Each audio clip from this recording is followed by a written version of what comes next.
Praise lord.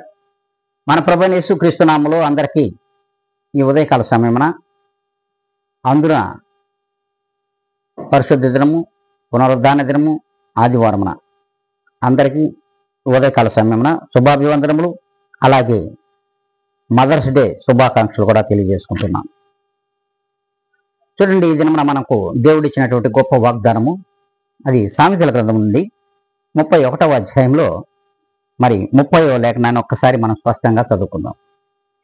యెహోవా యందు భయభక్తులు కలిగిన స్త్రీ కొనియాడబడును. దేవుని యందు భయభక్తులు కలిగినటువంటి ప్రతి స్త్రీ కూడా కొనియాడబడుతుంది.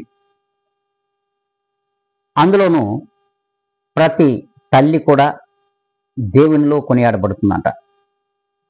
అంటే ప్రభు యొక్క మార్గమునకు, ప్రభు యొక్క విధానములకు, ప్రభు యొక్క వాక్యమునకు లోబడి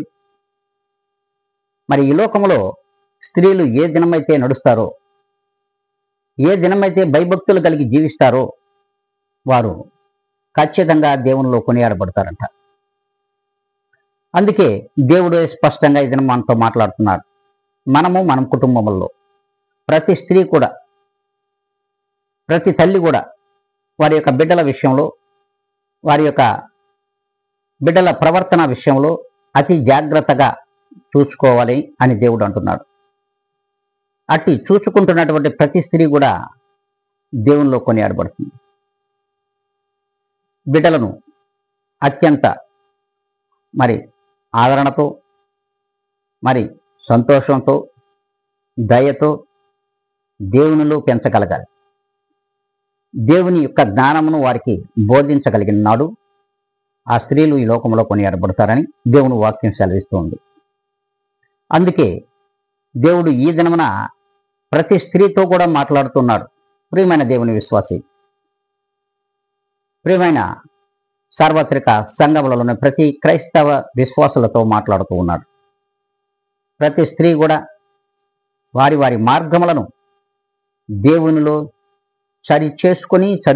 చూసుకోవాల్సిన అవసరం ఉందని తెలియజేస్తున్నాడు. ఆ రీతిగా మనం ఉన్నామో లేదో ఒక్కసారి మీరందరూ కూడా ఆత్మ పరిశీలన చేసుకొని, ఈ దినం నుండి అయినా సరే దేవునిలో భయభక్తులు కలిగినటువంటి స్త్రీలుగా, ఆ దేవునిలో పడగలిగే స్త్రీలుగా ఉండాలి అనుకున్నట్లయితే అందరూ కూడా తల వంచుకొని ఈ ప్రార్థనలో ఏకీభవించాలని ప్రభువు నామములో అందరికీ తెలియజేసుకుంటూ ఉన్నా.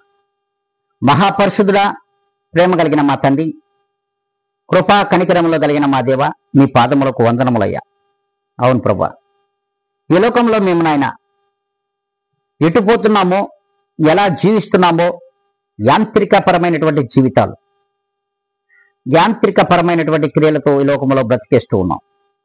అవును ప్రభువా నాయన, మీ యందు భయభక్తులు కలిగి మీలో జీవించేటటువంటి స్త్రీలుగా, అట్టి కుటుంబములుగా మీలో కొనియాడబడే స్త్రీలుగా ఉండాలని ఏ దినము నుండైనా సరే వారి హృదయ తలంపులను మీరే మార్చి మీకు మాదిరికరమైన జీవితంలో నడవడానికి, వారి వారి బిడ్డలను సక్రమంగాను సవ్యముగాను నాయన తల్లి పాత్రను స్పష్టంగా మీకు అనుకూలంగా పోషించడానికి కృప చూపమని బ్రతిమలాడుకుంటున్నా. మీ చిత్తము ప్రతి ఒక్క స్త్రీ పక్షముగా నెరవేర్చమని, ఇదిగో నాయన వీక్షించున్నటువంటి ప్రతి కుటుంబాన్ని మీ చేతులకు అప్పగించుకుంటున్నా. నన్ను నేను అతి మిక్కిలిగా తగ్గించుకొని క్రీస్తు యేసు నామములో అడిగి వేడుకొని ప్రార్థిస్తున్నాను మా ప్రియ గొప్ప పరలోక తండ్రి. ఆమేన్.